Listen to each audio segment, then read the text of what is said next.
Umaandar ang ilang ahensya ng gobyerno ngayong araw ng mga puso. Kung anong mga yan, alamin sa Express Report ni Laila Pangilinan.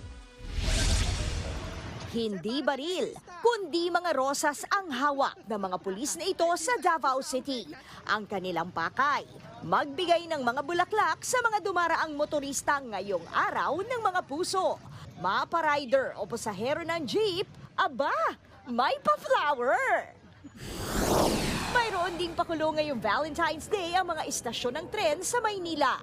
May pag-giveaway rin ang Light Rail Transit o LRT2 sa kanilang mga pasahero. Ang mga babae, syempre may parosas. But wait, mayroon din ang mga boys. Hygiene kit naman gaya ng toothbrush at alcohol.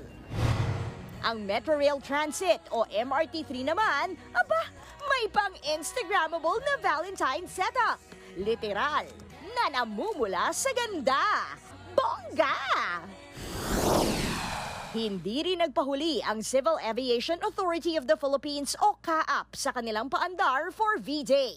Bawat pasahero ng Lawag International Airport, Pagadian Airport at Tugigaraw Airport mayroong malasakit kit.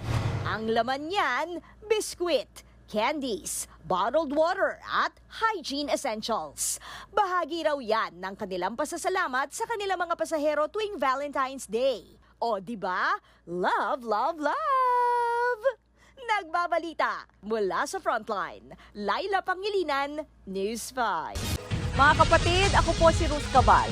Maging maalam at may pakialam sa mga may init at rumaratsyadang balita sa Frontline Express. Para maging updated sa balitaan, mag-subscribe lang sa social media pages ng News 5.